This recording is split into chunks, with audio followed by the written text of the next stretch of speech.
Hello friends, you are welcome in my channel golden future 07 minute में आपका welcome है। जैसा कि मैंने आपको प्रेजेंट फ्यूचर टेंस दे दिया है और उसके बाद आज मैं आपको देने वाला हूँ प्रेजेंट कंटिन्यूअस टेंस। ठीक है, तो सबसे पहले आइए देखते हैं। हमने लिखा है गोल्डन फ्यूचर 07 मिनट, ये हमारा चैनल है।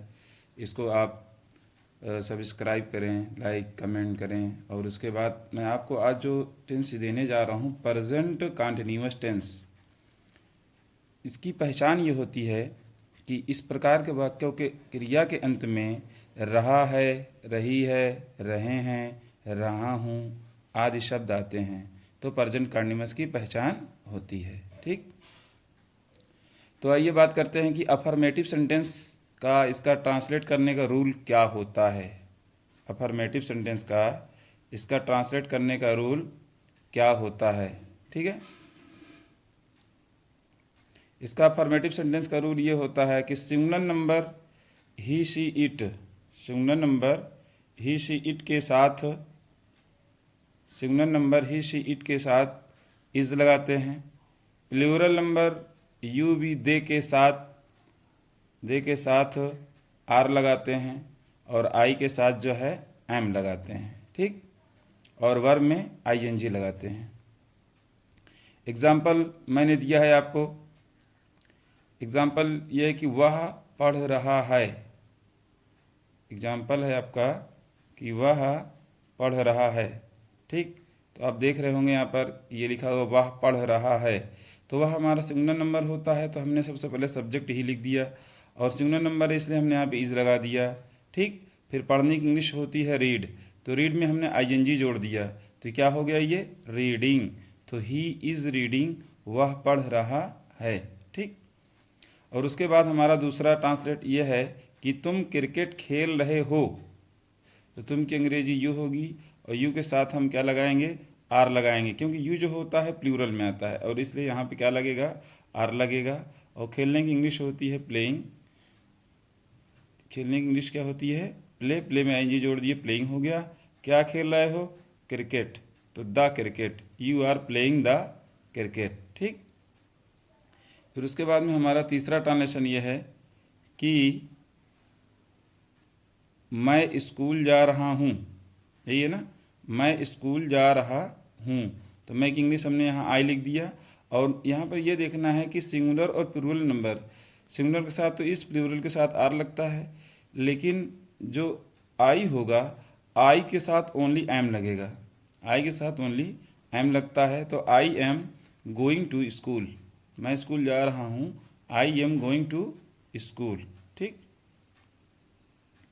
फिर उसके बाद मैंने आपको दिया है नेगेटिव सेंटेंस, क्योंकि अफर्मेटिव हमारा ख़त्म हो गया। इसमें तीन ही मेन होता है, यानी सिंगुलर नंबर और प्लूरल नंबर और आई के साथ एम। आज जबकि आई भी प्लूरल में आता है, लेकिन प्रेजेंट कंटिन्यूअस में ऐसा बताया गया कि आई के साथ एम लगेगा और बाकी जितने भी प्लूरल हैं उनके साथ आर लगेगा। ठीक, तो आइए हम बात करते हैं नेगेटिव सेंटेंस की। ठीक, तो इसका रूल्स ये होता है कि सिंगुलर नंबर मतलब जैसे इज आर एम जो भी इसकी हेल्पिंग वर्ब है, यानी सिंगुलर नंबर के साथ इज लगाते हैं, प्लूरल नंबर के साथ आर और आई के साथ एम, यानी इज आर एम यानी जो कुछ भी आता है उसके बाद हम नाट लगा देते हैं। क्या लगा देते हैं, नाट लगा देते हैं और वर्ब में आईएनजी लगा देते हैं, तो ये हमारा नेगेटिव बन जाता है। ठीक है, तो एग्जाम्पल मैंने ये दिया है कि वह नहीं सो रहा है, वह नहीं सो रहा है, तो वह की इंग्लिश हमने ही लिख दिया, क्योंकि जब हम ट्रांसलेट करते हैं तो सबसे पहले सब्जेक्ट को लिखते हैं, सबसे पहले सब्जेक्ट को लिखते हैं। ठीक, वह नहीं सो रहा है, तो आप ये देख रहे होंगे कि वह की इंग्लिश हमने क्या लिखा है, ही लिखा है। क्या लिखा है, ही। फिर उसके बाद हमने इस किया है, इसके बाद जो है नहीं के लिए हमने देखिए इज आर एम के बाद नाट, तो ये सिंगुलर नंबर था इसलिए हमने इज के बाद नाट लगा दिया। फिर सोने की इंग्लिश होती है स्लीप, तो हमने स्लीप लिखा और स्लीप में आईएनजी जोड़ दिया, तो हो गया वो स्लीपिंग। तो ही इज़ नॉट स्लीपिंग, वह नहीं सो रहा है। ठीक, फिर दूसरा ट्रांसलेशन हमने ये दिया है कि तुम नहीं हंस रहे हो, तुम नहीं हंस रहे हो, तो तुम की इंग्लिश हमने लिख दिया यू, क्योंकि यू में से तुम होता है, और यू जो होता है वो प्लूरल में आता है। किस में आता है? प्लूरल में, इसलिए हमने यू के साथ आर लगा दिया। फिर नहीं की अंग्रेजी हमने नॉट लिख दिया, यू आर नॉट। हंसने की अंग्रेजी होती है लाफ। क्या होती है? लाफ। लाफ लिख के इसका रूल ये कहता है कि वर्ब में आईएनजी लगाते हैं, तो लाफ में आईएनजी हमने जोड़ दिया, तो बन गया ये लाफिंग। तो इसका ट्रांसलेशन क्या होगा हमारा? यू आर नॉट लाफिंग, यानी तुम नहीं हंस रहे हो। ठीक, तो अभी तक मैंने आपको ये बताया, अफर्मेटिव सेंटेंस बताया और नेगेटिव सेंटेंस बताया, और उम्मीद करता हूँ आपके समझ में भी आया होगा। और इसके बाद चलते हैं हम इंट्रोगेटिव सेंटेंस में। किसमें? इंट्रोगेटिव सेंटेंस में। तो आइए थोड़ा इसको स्क्रॉल करते हैं। इंट्रोगेटिव सेंटेंस दो टाइप का होता है। इंट्रोगेटिव सेंटेंस जो होता है वो दो टाइप का होता है। एक टाइप वो होता है जिनके शुरू में क्या आते हैं, जिनके शुरू में क्या आते हैं, तो जब उनके वाक्य के शुरू में क्या आता है तो उसके लिए हम व्हाट का प्रयोग नहीं करते हैं, बल्कि helping verb is are am को सब्जेक्ट से पहले रख देते हैं। तो जैसे मैंने आपको ये ट्रांसलेशन दिया है कि क्या वह दौड़ रहा है, ठीक, तो यहाँ पे देखिए क्या पहले आ गया है। ठीक, तो क्या के लिए? यही हेल्पिंग वर्ब जो इस टेंस की हेल्पिंग वर्ब है, उसी हेल्पिंग वर्ब को हम सब्जेक्ट से पहले रख देंगे। ये हमारा क्या का भी काम करेगा और है का भी काम करेगा। ठीक, तो यहाँ हमने जब वाक्य शुरू में क्या दे दिया, तो वह क्या वह दौड़ रहा है, तब वह सिंगुलर नंबर है। ठीक, जब वह सिंगुलर नंबर है तो इसलिए हमने इससे पहले पता ये चला कि जब सिंगुलर नंबर है तो हमें सबसे पहले क्या लगाना है? इज लगाना है। तो हमने इज लगा दिया। क्या लगा दिया? इज। फिर उसके बाद वह की इंग्लिश ही लिख दिया, इज ही। दौड़ने की अंग्रेजी होती है रन, जबकि इसका रूल ये कहता है वर्ब में आईएनजी जोड़ते हैं, तो रन में हमने आईएनजी जोड़ दिया तो ये रनिंग हो गया। क्या हो गया? रनिंग। तो इसका ट्रांसलेशन ये होगा इज ही रनिंग। ठीक, फिर उसके बाद दूसरा ट्रांसलेशन मैंने आपको ये दे रखा है कि क्या वे अंग्रेजी पढ़ रहे हैं।